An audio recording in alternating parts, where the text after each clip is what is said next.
All right. Hi again. This is Seth Fineberg on behalf of Ace Cloud. I am here with a very special guest, another very special guest, the one and only Shea Keats. Shay, say Yes. hello. Hi. Thank you, Seth.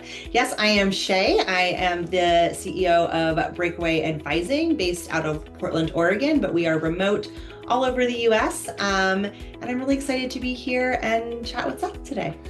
Yeah. Just for those who don't know you as well as I do, Yeah. tell us about your work and what, Breakaway Advising, kind of does. Just kind of set the stage for us, if you would.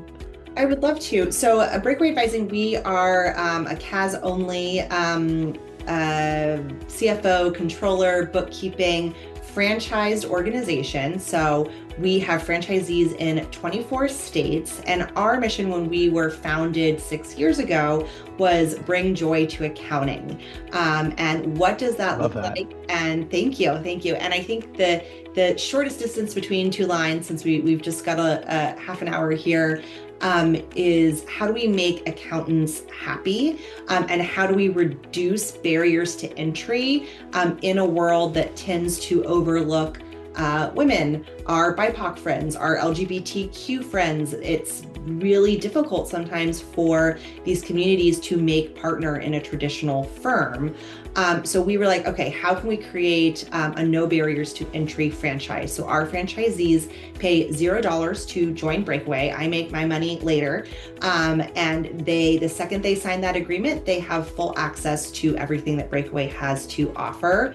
We have about 40 franchisees as of today, again, across 24 states, but we serve clients nationwide and focusing on bookkeeping, controller, and CFO services.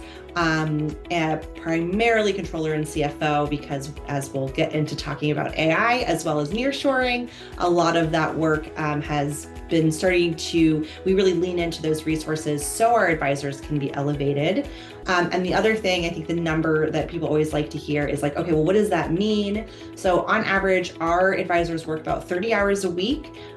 They are charging, or their income is anywhere from $15,000 to $50,000 a month, and they've got less than 15 clients. So it's a pretty good gig, for them. So the nature of the work, Mhm. really, if we're breaking it down, fractional CFO services, advisory, Yes. would you say CAS falls into? Yeah, I would say it's CAS. It's CAS.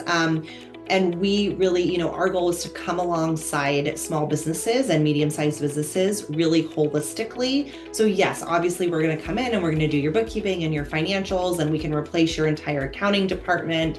But we are also there to help you navigate difficult questions, help you with your HR, help you with your operations, and really do this full service. And if we can't do it, we will find someone who can help you. And we like to think of ourselves almost as sitting next to our business owners, right, as their board of directors and helping them figure out who's the best tax preparer for you, who's the best wealth manager, do you need to hire a COO, what does that look like? So we really serve our clients in a lot of different ways, but under that guise of CAS.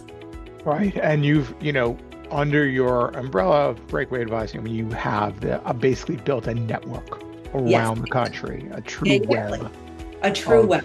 A a true. web of firms that you can just kind of pull on any strand to Mhm. go, okay, great, I know someone who does this Yeah. really well.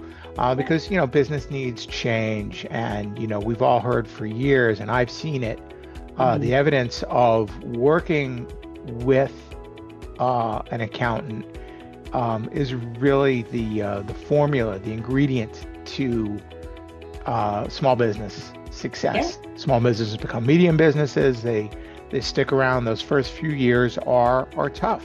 You might not Mhm. always want to spend Yeah. to have someone really in your corner like that, but And what's it truly oh, pays dividends. Yeah. And because all of our advisors are fractional and fully remote, it allows us to, again, come alongside these small businesses as they grow in a way. I mean, we're certainly charging a premium, but it's still less expensive than hiring an in-house CFO. So it becomes it's no longer cost prohibitive for small and medium-sized businesses for whom the idea of having a CFO was just like a pipe dream, right? So now they're able to, for a really reasonable price, get that advice, have that person in their corner. And we are just as much about scale as we are about helping our clients mindfully retract if that's what's appropriate for them. And being able to come in really objectively is one of the ways our advisors stand out. So that's a pretty good picture of working with Breakaway, what Breakaway does. So let's get into it. Okay. It's hard not to have a discussion about business growth, firm growth, whatever services you have, without AI being in that discussion. I liken it to the time of cloud 15 odd years ago, was getting some attention because it was a platform, it was a way of working that was not, you weren't confined to the desktop. You weren't confined to just the office. You look, your whole business is remote because of it. You're able to do these things and also work with clients in real time.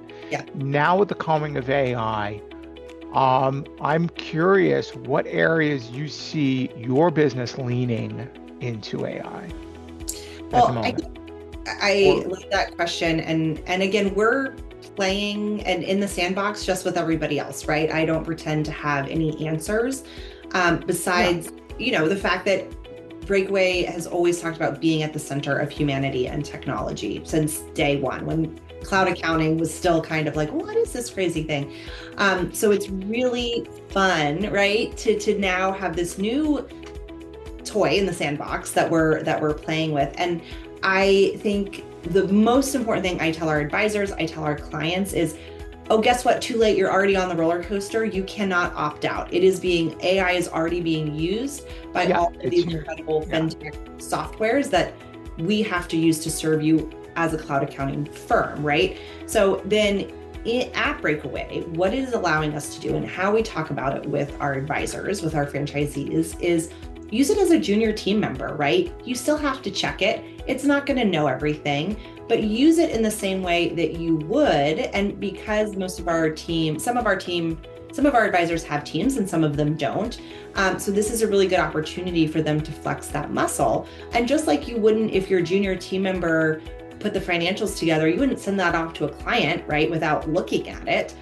In the same way with AI. And what we really drive home is AI is there to help you interpret the data better, but your clients still need a human being to interpret that data for them. Because the AI, yes, they could sit down and put stuff into chat, but they're not going to know how to build. For anyone who went to our incredible CFO, Michelle Rose does a workshop on end of week reporting that's been very popular at Intuit Connect and some other conferences. That's now all built into an AI model. So instead of that taking us hours every month, still better than not having that. Now we can do it in 3 minutes, but then, okay, whatever, you have the report, great. Your small business client who owns an aquarium store or, is a therapist or has, 6 grocery stores, their job is what they love to do, right? It's not interpreting the financials. So you can go in and then more efficiently and serve more clients, use that AI to have those human to human connections, because the AI is not going to see your client's eyes fill up with tears when they realize they can't make payroll next week, right? Yeah. But the human being is, and it's worth it if you want to be a successful business. I mean, hopefully you're keeping them from it's happening next week versus, hey, you got about 3 months here and you might not. So let's put a plan in place. How is what you're using now? Obviously, there's a lot of, you use the term sandbox, and that's perfect because the sandbox allows kind of a safe environment to experiment, to, play around, as you said, and really see, what it can do. Now with AI, obviously we have, you have your prompts, the queries, the research sides of things. What can we do? What can we build? And then there's the agentive side. So I don't know if you've leaned into that at all, like really like having another junior staffer do the work. I mean, again, I think it's one of those things or you train it to do. We're playing with, right? And I think especially for our Breakaway HQ team, we've spent 6 years creating and compiling the best in accounting education. So, my chief of staff really wants to get her fingers into building an agent for us, right? So that we can our advisors can ask questions and it will answer for them. But what is really fun at Breakaway is that we are, again, creating parameters around, okay, this is how it's safe to use Claude for this. This is how we recommend you use Gemini for that. And this is how we make sure that your information is safe, your client's information is safe, but otherwise go hog wild, like build your own agent for your franchise, do whatever you want. And we're really encouraging our franchisees to lean into that and to not be scared of it. And how has that worked out so far in the real world? Like, what are you starting to see some results of this leaning in that you're doing? Yeah, I mean, I would say our highest earning franchisee has leaned in considerably to AI and what she can use that to build for her and for her team. But what I think is really interesting about that is that hasn't meant that she's reduced her team, or it just means that she now can grow and scale faster, right? It's not necessarily using this to replace humans. It's using it again to lift up humans, and I think because Breakaway is so much about, right, how do we support one another? We're just having conversations every day. And there are, I think, within our 40 advisors, some who are really scared of it, and that is okay. And I think having a safe place to talk about that has been really important. But again, you're making me think, Seth, and I've got a to-do list. I need to poll everybody like, okay, because there's been a huge leap, I think even just in the last 6 weeks of what people are using and how they're done. Happening very fast. But I will say what I find really interesting and what we're having to kind of get advisors, we're having to have offer some light feedback on is don't use it to write your emails, guys. Like, don't have these really long, summaries. I love an AI note taker as much as the next person. Truly, I do. But really take the time to use that data to write something in your own words. And just because you have all of that information doesn't mean that your client needs a 6-page dissertation about your bi-weekly meeting, right? Meeting notes, yeah. Crazy. And then also, when you are doing your marketing, so our advisors all do their own marketing and business development, right? We give them a framework and then they can play with it however they want. But I keep going back, guys, I can tell when you're using AI, and it's the reason why your social media is not successful right now is because what's the hook? There's nothing in there that's making me feel like I have to call you right now because you're hitting my pain point. Because so far, I'm sure it will get better. And there are people out there who I know are creating prompts that can create very human-like speech, but I'd rather see you do it imperfectly and resonate with your ideal client than worry so much about having AI help your intellectual property sound professional. Yeah, that you've definitely mostly answered what my next question was going to be, which is what you're hesitant about. We all have to sort of mitigate certain things and, really exercise caution throughout probably all of your franchisees. Is there any sort of level of controls that are in place? On the one hand, you want people to kind of, have at it and really do experiment in a safe way. But are there any sort of guardrails that you've put up for your firms? Well, and I think what's interesting, and I think there are certain things in business that this is very true, that there are these golden rules that have stood the test of time. And I think when it comes to cybersecurity, again, because we are a fully cloud-based company, we really lean into the security protocols of the curated softwares and programs that we use.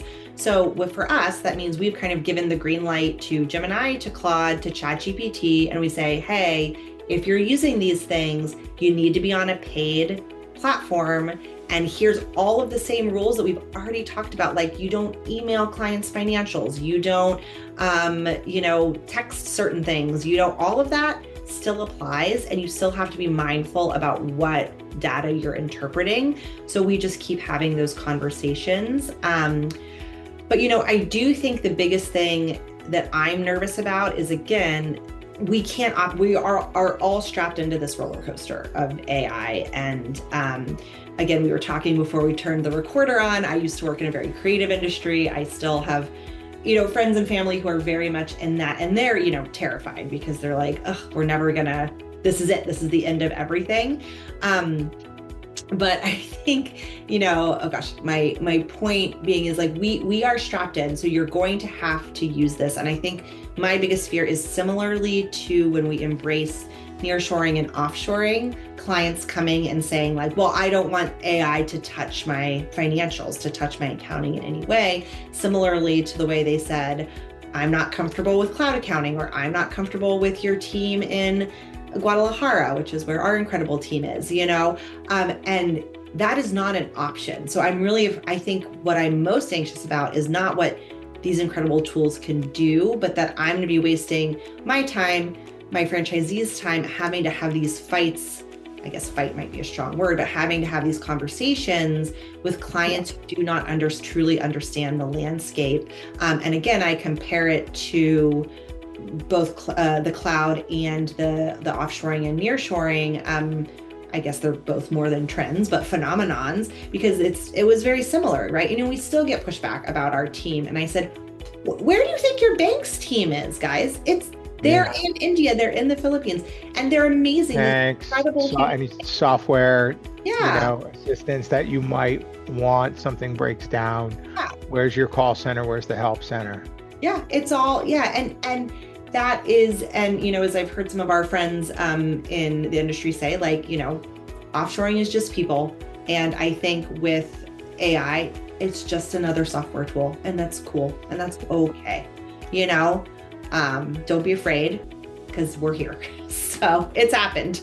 Absolutely, it's happening. It's the roller coaster is taking off.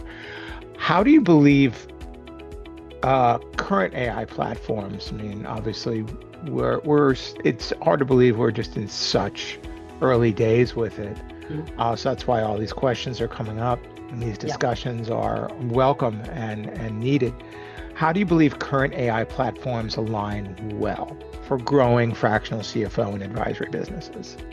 Yeah, I mean, for us, at 100%, it allows us to spend more time on our clients and connecting with them human to human.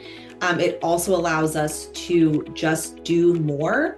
And these various projects, for example, end of week reporting that are so valuable but used to be so cumbersome, can now be done quickly. So it does allow for us, our advisors, to serve more clients without heading towards that place of burnout. And it doesn't, in our opinion, it doesn't mean that they should be slashing their prices. It's still not something that your average business owner could do or interpret for themselves. But again, it opens up more time. It opens up the ability to have more important conversations.